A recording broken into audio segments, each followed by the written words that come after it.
Today, Aspire welcomes Dr. Lindsey Wells. She will speak to us about the exposure to the smoke from forest fires, how it can affect us, and how we can protect and detox ourselves from it. We welcome and thank her for her time. What impact do the forest fires have on our bodies? So the forest fires, the smoke that we're being exposed to, it can absolutely impact many different systems in the body, including our neurological system, so our nervous system, our skin, as well as our respiratory tract. So a lot of times people are going to have experienced some symptoms based on any of those systems, whether it's one or all three. So I think a lot of us are probably experiencing some coughing, right? Or some dryness in our throats or even in our sinuses, or our skin can feel pretty dry.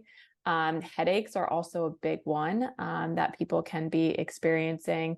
Shortness of breath, difficulty breathing, especially for the people who have a history of asthma. Unfortunately, they're really feeling it, I feel like. Sinus irritation. And then the biggest thing for the nervous system, which I think is really why our kids are having flares, is because of the stress that it's causing. So it's causing physiological stress in the body with everything that I just mentioned, but also there's some stress in general. The environment looks different.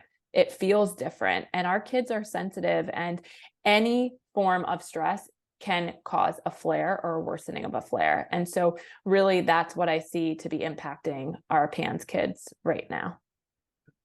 What if they have babesia and are dealing with some lung things? I threw that question in there. That's a great question.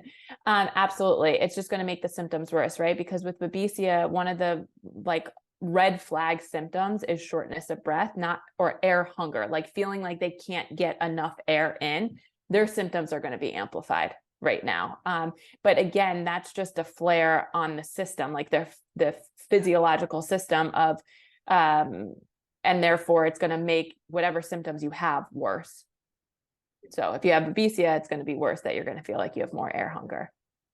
Okay, thank you.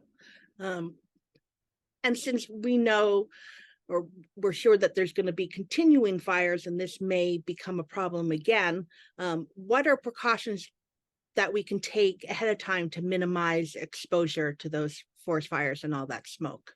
That's a great question. So I think we just have to do some of the more common sense ones, where we need to stay inside more, not being outdoors, keeping the windows shut. The air conditioning is a big one, making sure that you replace the filters on your air conditioner after this fire, but also just in anticipation if this is going to happen again, but also turning it on the fan mode, right? So that you're not bringing in air from the outside, you're just recirculating what you have inside. If you have a HEPA filter, so whether you could put that in with the air conditioner or you get a separate HEPA filter, would be fantastic. And then also air purifiers. So making sure that you put the air purifiers on the highest setting. I think it's really important, if you have a child with PANS or PANDAS, that you have one exclusively for their room, and then in the other areas of the house that the child hangs out in mostly. So those are kind of just more of the environmental type of precautions that you can take. But I also think prepping the detox pathways is helpful too. So making sure that you're drinking enough water is very basic, but very important. So I aim for an adult 100 ounces of water per day. But some of our kids, we really should be pushing to try to get to that level too, if possible.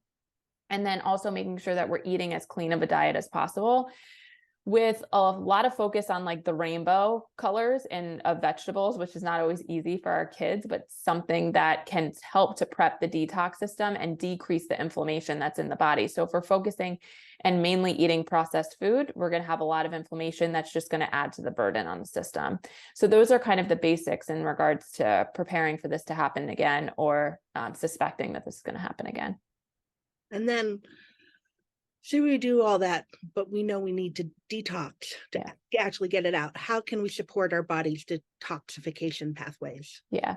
So I always say focus on like the three basics of detox, right? Make sure you're pooping every single day. So again, if you increase the vegetables, that's going to be helpful.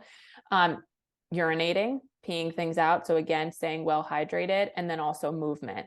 Unfortunately, we're not going to be doing a lot of movement outdoors right now because of the air quality, but just really making sure that we have mindful movement to try to help sweat. But there's also some additional support that you can consider too, if you talk to your doctor, if it fits for your child or yourself. But my favorite is glutathione. Glutathione is the body's main detoxifier.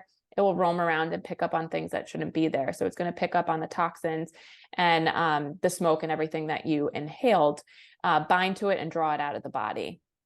I also find that the precursor to glutathione, which is N-acetylcysteine, to be very helpful. And it's actually the one that I'm implementing more so based on the air quality, because NAC has an affinity for the lungs. It's fantastic. It's a great mucolytic, meaning that it helps to break up mucus and congestion.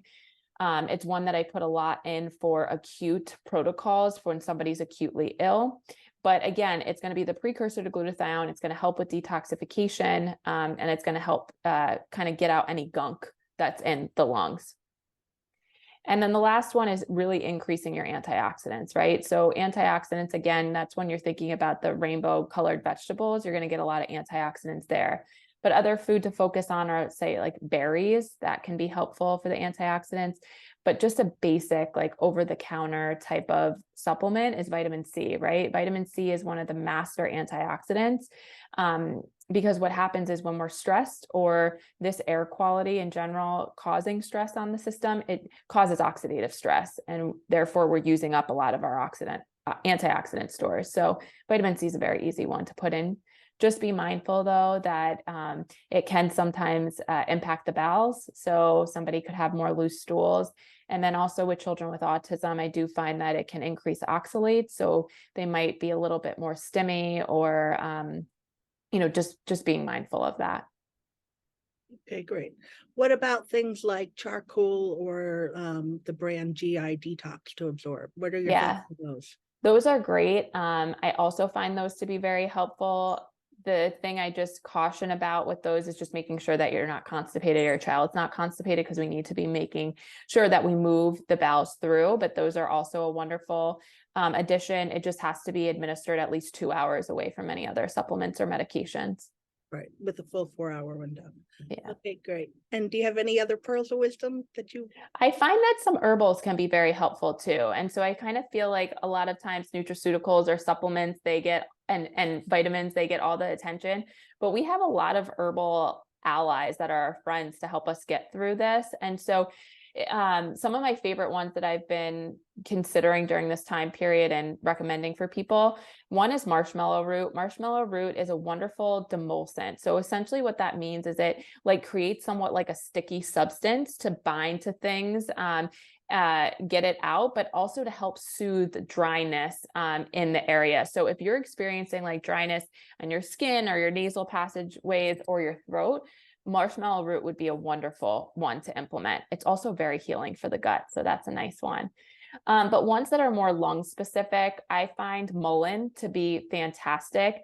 It has both the demulcent, so that like sticky property, as well as the expectorant properties, meaning that it will get like, again, the kind of the gunk and the junk out.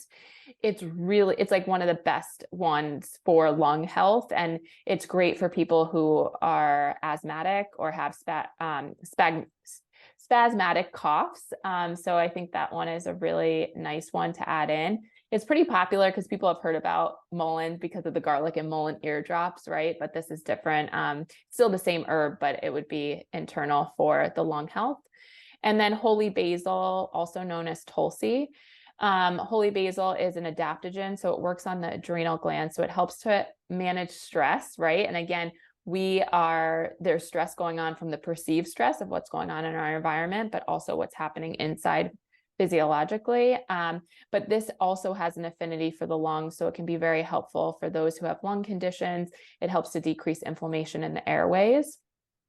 And another herb that I find to be helpful that you can implement in cooking is sage, actually. So sage, you could just make like a sage tea, or you can add it to your cooking. This has antimicrobial properties, but it's also great for decreasing inflammation. It can help with coughs and sore throats. So again, if those are some of the symptoms you or your child are experiencing, it might be a nice one to add to cooking. So Great. yes. Thank you so much for your time. We really appreciate it, and we look forward to having another session on a hot topic as they come up.